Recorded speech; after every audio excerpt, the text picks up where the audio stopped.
Okay, so the knowledge trial.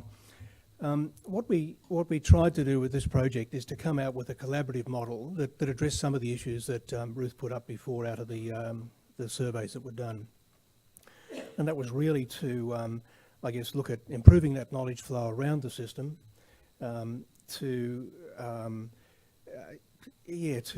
provide access and relevance of research to people in the field, to translate that research into extension package, and also in terms of setting research priorities.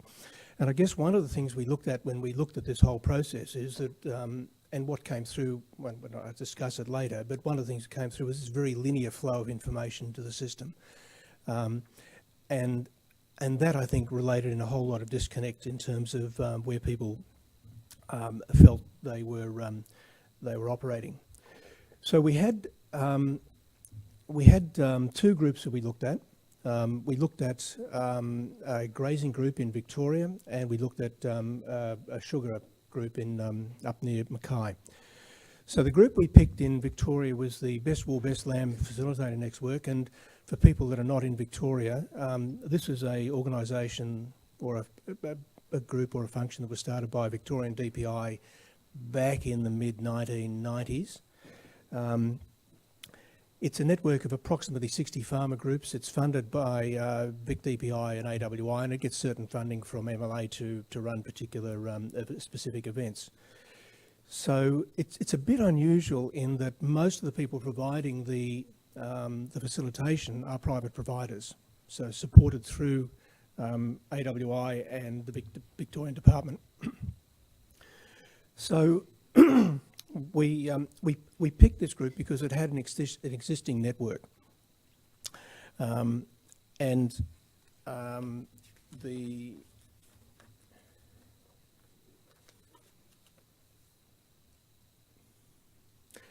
I guess the other thing is that we picked an advisory group because we saw them as integrators of information between the farmers and the research component.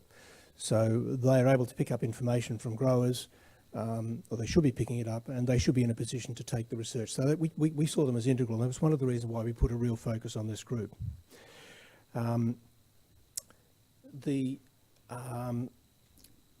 The other group we had was Project Catalyst, which is a sugar industry case study. This was a much broader group of people we dealt with. Project Catalyst is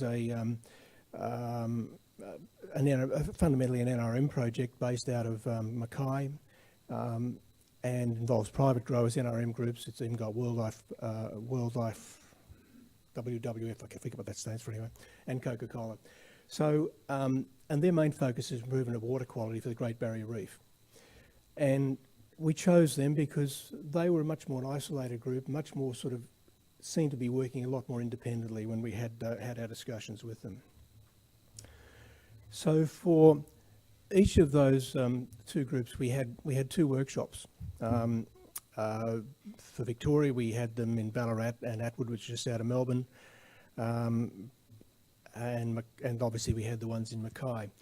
And the first part of the process was to, I guess, go through what we thought the issues were with the flow of information. We were a bit specific, even though just to make people focus on it. For the Victorian one, we picked on pastures and said, okay, what are the issues associated that you see with pastures, information flow, and so we're a bit more specific with the topic. And what happened was that it obviously broadened out into more general sort of stuff, but we wanted people to focus on a particular topic, and we did the same thing with Mackay.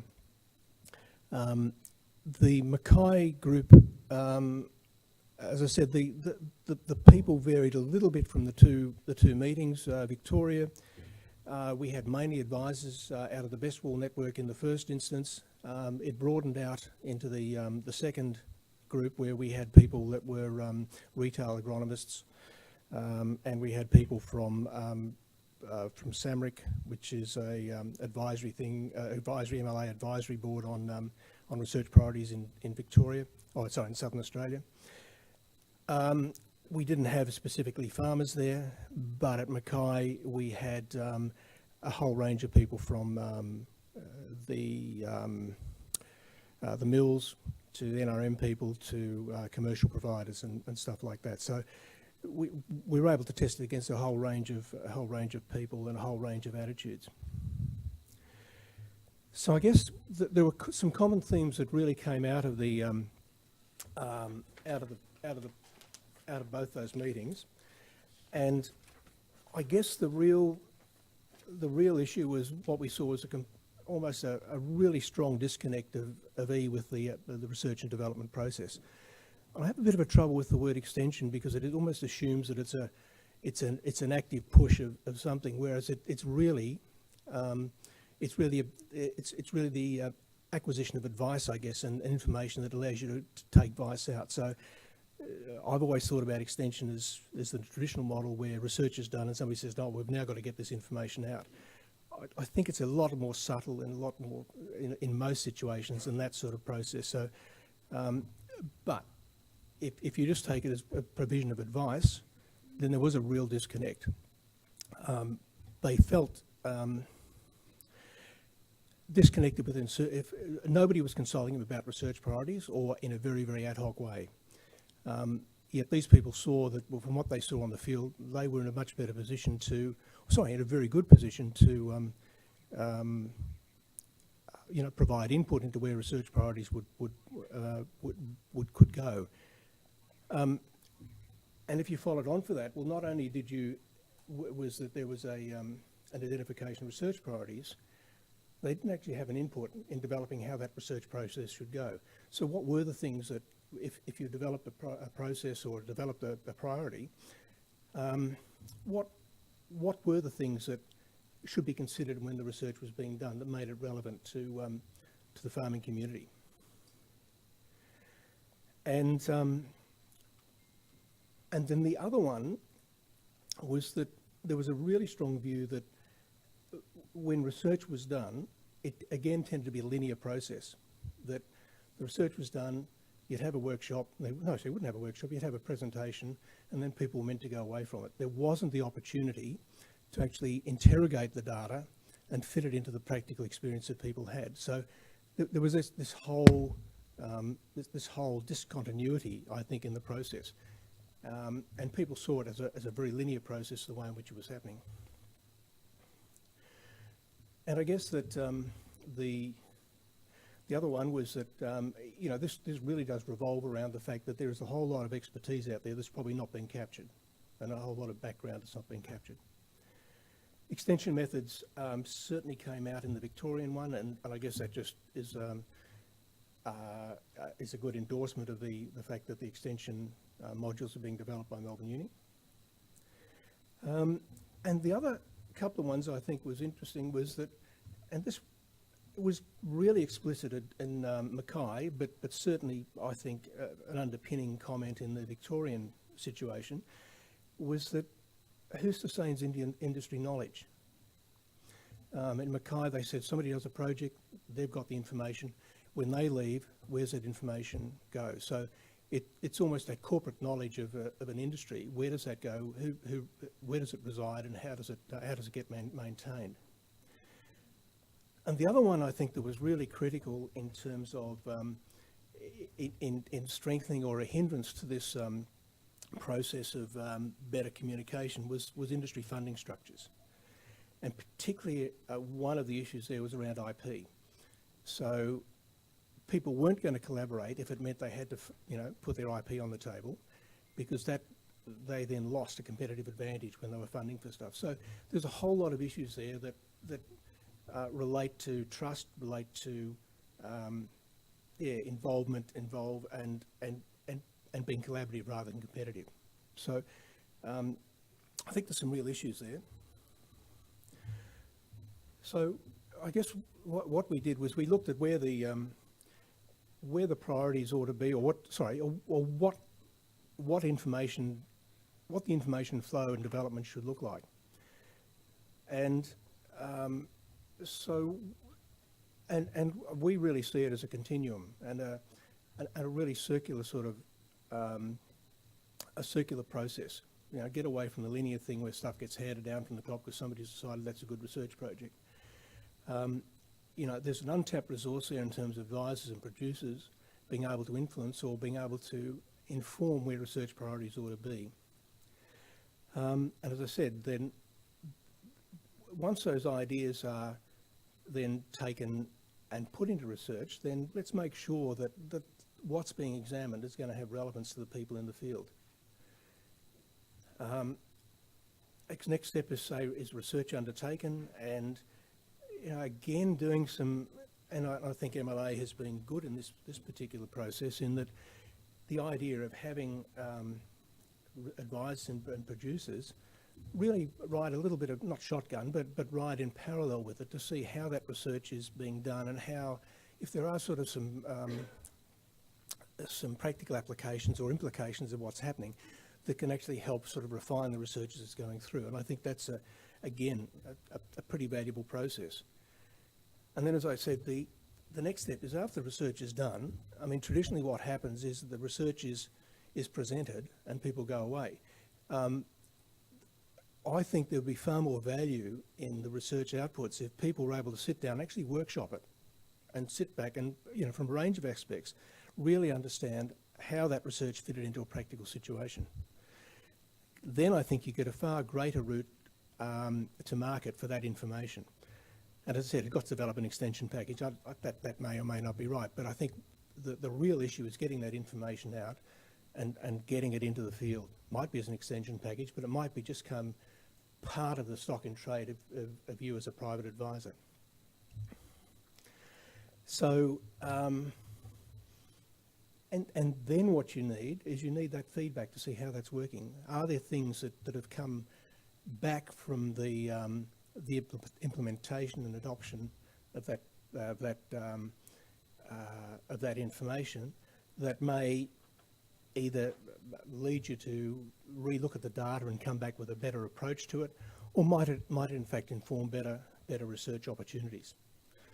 So that's the process that I think needs to happen, or in fact that's what I do too. But anyway, that's what came out of the meetings.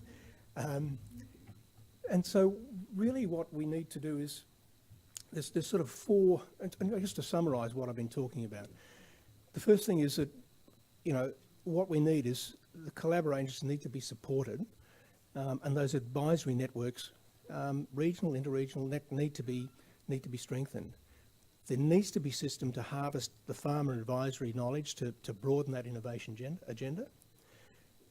And we need to improve that communication, because unless we've got communication and sharing, and there'll be the need to protect IP in obviously a lot of cases, but that communication around sharing, translating, moving information around will actually help that flow.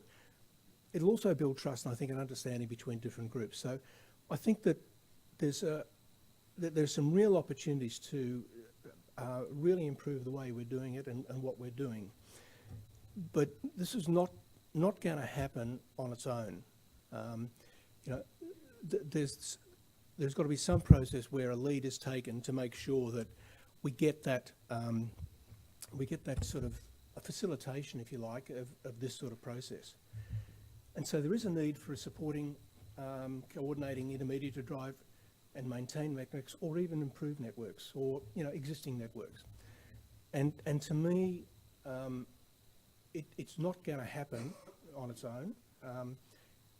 There are a couple of examples where it is happening in a very localised sense, but from an industry perspective, for each of the industries that we looked at, and I think it'll be the same for all of them, if we're serious about moving and improving that private sector extension, we've got to have a much better flow of information, and somebody has got to, and the challenge I think is that somebody has got to put up their hand, or there's got to be some process by which that is facilitated. Hello everybody, my task is to do a very quick summation of and reflection of our trial in a knowledge management system representing Agriculture Victoria, State Government Department and the sugar R&D. Okay, and I just want to, it's a very quick summary because there's the detail is in our discussions later on today. And I wanted to talk first about the benefits of the process across for everybody involved, which was a diverse group.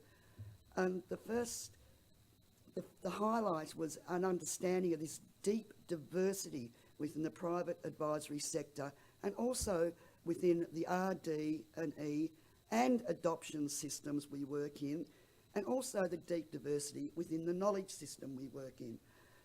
So that having that knowledge increased our understanding of the barriers faced by the private sector to work effectively within those two linked systems. And we found one of the key benefits was this building of a trust and a shared vision to move forward in the future to more effectively engage across the system with the different players. We've identified gaps to inform our approaches, and Jim's talked about them, but one of the most significant gaps was this issue of access to R&D, so that the research and development information can be contexted into a place or a region or an industry. The outcomes of our work were very strong, and it was around this deep understanding again. The collaboration is driven by mutual interest of all the different players. There has to be, you have to have a stake in it, and you have to want to do it, and there has to be a driver within your organisation. And that leads into creating that really clear value proposition to participate in a change program. Motivate and link to that motivation of partnership approaches to create the new networks and the new engagement strategies. So they were our key outcomes. We're striving for an agenda of change. That was the result of our piece of work in the knowledge system. Collaboration is the spark. It creates that transformation for an organisation or a group of interested people or a community of practice. Collaboration is a tool because it's very adaptable, and it works in these really complex situations because of that flexibility and adaptability within the group that you're working with.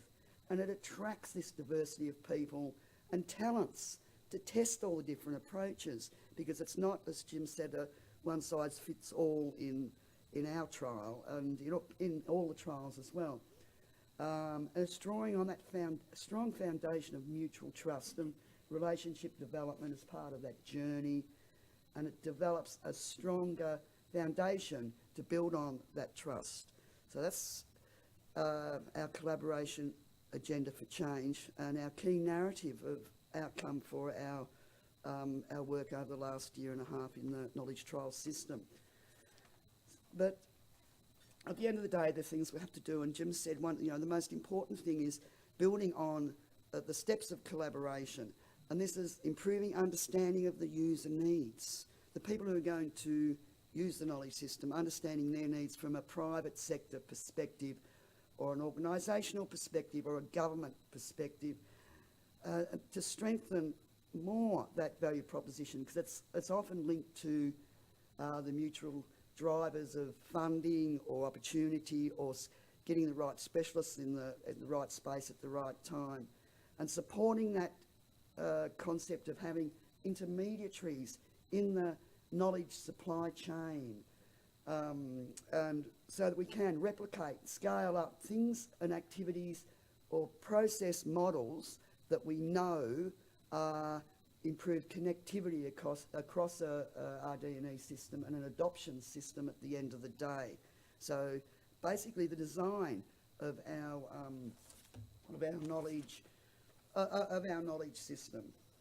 We know collaboration is complex, but we found that it was a really powerful tool that's going to benefit industry and cross-industry in models for really genuine engagement.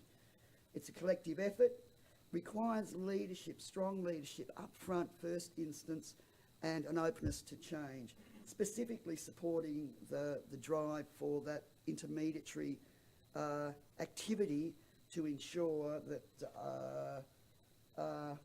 the whole benefits from the change agenda. We haven't got a great deal of time, so I'm not going to guarantee that everyone's question will be answered, but we'll certainly go through a few, and then you might need to catch up with some of the trial particular trial people that you want to discuss a bit more with at lunchtime. But has someone got a question from one of the tables that came up in your conversation just then that you think it's be worth getting that asked? Yeah? We haven't got a roving mic. I haven't got someone to pull it around, but if you could just stand up and speak really nice and loudly.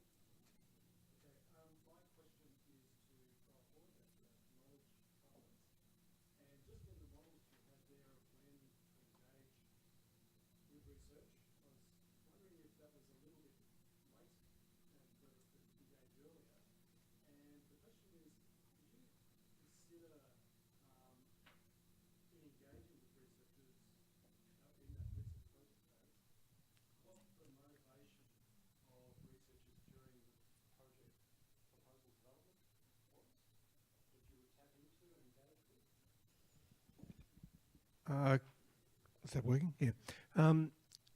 Yeah. So look, we saw the research, the involvement by the advisory sector and the farm sector right from the start.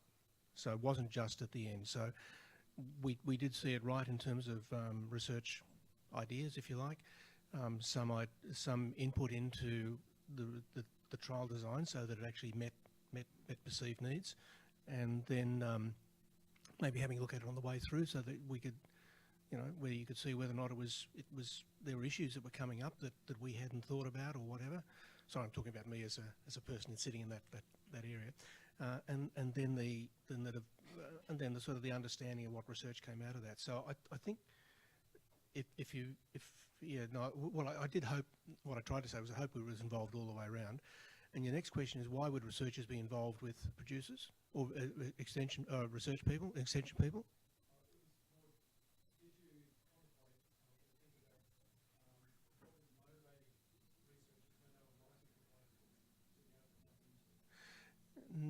Well, I guess to an extent, in that I would have thought that having some people in the field saying this is a really important research project would in fact help the case for doing that research. So it's actually giving credibility for it. And I think that one of the problems we've got at the moment in the particular field that I'm in is that we don't have that feedback, so it doesn't, the issues that are on the ground, don't get priority, and therefore they don't get addressed. And so it actually strengthens the researcher's case, I think, for research if it's got some sort of credit or some sort of background in the field. Right, have we got another question? Yeah.